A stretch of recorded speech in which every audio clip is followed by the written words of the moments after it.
کون سا تمہارا بھارت؟ تمہارا تو وجود نہیں تھا جب ہم انگریز سے لڑنے کے لیے جب ہماری شروعات ہوئی تھی، تمہارا تو وجود نہیں تھا. تمہارے تین پشتوں کا وجود نہیں تھا. پہلے خون کس نے بہایا تھا؟ یہی کلمہ پڑھنے والے نے بہایا تھا، یہی قرآن کریم کے پڑھنے والے نے بہایا تھا. انہوں نے کیا کہا؟ ہمارا بھارت، ہمارے بھارت میں تمہارے کلچر کو نافذ نہیں ہونے دیں گے. کون سا تمہارا بھارت؟ تمہارا تو وجود نہیں تھا جب ہم انگریز سے لڑنے کے لیے جب ہماری شروعات ہوئی تھی. سب سے پہلے لڑائی کس نے کی بتائیے نا؟ آسام کے جناب سوامی جی، آسام کے سوامی جی مانے جاتے ہیں وہ. اگر میری یہ تقریر ان کی کانوں تک پہنچے تو بیٹے آپ جواب بنا کر ویڈیو کے ذریعے سے مجھے ارسال کرنا، مجھے بھیجنا. میرا نمبر چاہیے تو میڈیا والوں سے مل جائے گا. بتاؤ تمہارا یہ بھارت کیسے ہے؟ سب سے پہلے انگریز سے مقابلے کے لیے کلکتہ کے اندر ان کے آفس کو توپ لگا کر توڑنے والا اگر کوئی تھا تو اس کا نام علی وردی خان تھا، مسلمان تھا.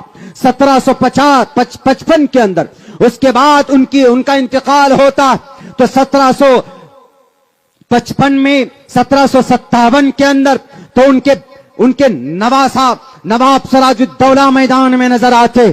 اس کے بعد ضرورت پڑتی ہے تو لڑائی کے لیے تو 1799 میں اس دیش کا شیر مجاہد فتح علی خان ٹیپو سلطان وہ مقابلہ کرتا. تمہارا تو وجود نہیں تھا، تمہارے تین پشتوں کا وجود نہیں تھا.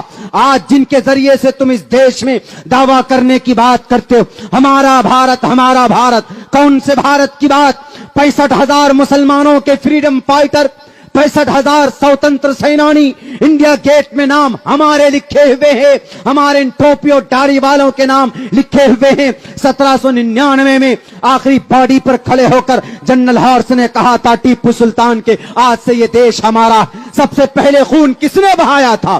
یہی کلمہ پڑھنے والے نے بہایا تھا، یہی قرآن کریم کے پڑھنے والے نے بہایا تھا. جس دن ٹیپو سلطان کی شہادت ہوئی اس دن بھی 2 پارہ قرآن کریم کی تلاوت کر کے میدان کارزار میں وہ مجاہد اعظم گیا تھا. یہ قرآن سے پاور اور طاقت ملتی ہے. انگریز اگر لڑے ہیں، کسی جماعت سے ڈرے ہیں تو جو آپ دیکھ لو تاریخ پانی پت کی، وہاں کے ایک بڑے وہ گونگے اور بہرے مرزا غلام احمد قادیانی کو کہتا ہے ان مسلمانوں کو انرجی کہاں سے ملتی ہے، طاقت کہاں سے ملتی ہے؟ ہر دوسرے دن تلوار لے کر میرے سامنے میں کھڑے ہو جاتے. ذرا بتاؤ تو صحیح. انہوں نے کہا کہ ان کے بیچ میں جب تک قرآن ہے، ان کے سینوں میں جب تک قرآن کی محبت ہے، دنیا کی کوئی طاقت نہ تو ان کو جھکا سکتی ہے نہ ان کو ڈرا سکتی ہے. ہم ان قرآن کی طاقت کو لے کر آگے بڑھے تھے، تبھی ظالم انگریز کا خاتمہ اس دیش سے ہم نے کیا تھا.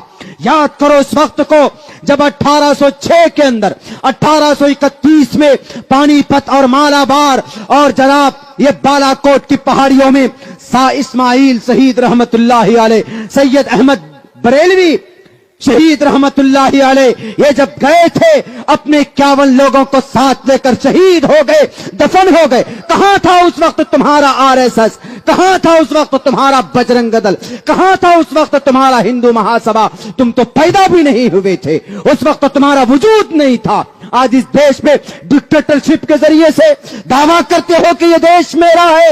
اس وقت کہاں گئے تھے جب 10,000 علماء کرام کو گائے کے کھال میں باندھ کر آگ کے حوالے کیا جاتا تھا؟ ٹامسن کی رپورٹ اٹھا کر پڑھو. اس وقت تمہارا وجود کہاں تھا جب 1857 میں شاملی کی جنگ لڑی گئی تھی؟ انہی قرآن کریم کے پڑھانے والے مولانا قاسم نانوتوی کے کن پٹی پر گولی لگی تھی. اس وقت تمہارے دادا بھی نہیں تھے، ان کا بیج بھی نہیں ڈلا تھا، اس وقت ان کا وجود تک نہیں تھا. 1857 کی جنگ جن کے کمانڈر بنے تھے بہادر شاہ ظفر، اس پاداش میں مولانا رشید احمد گنگوہی جیل بھیجے گئے، مولانا حسین احمد مدنی جیل بھیجے گئے، مولانا جناب جعفر تھانیسری، حافظ ضامن شہید. میں نام گناؤں گا تو ابھی بہت لمبا وقت لگے گا، لیکن میں کہنا چاہتا ہوں اس بے زبان بے لگام گھوڑے کو کہ وہ بولتا ہمارا بھارت ہمارا بھارت. کہاں سے تمہارا بھارت ہے؟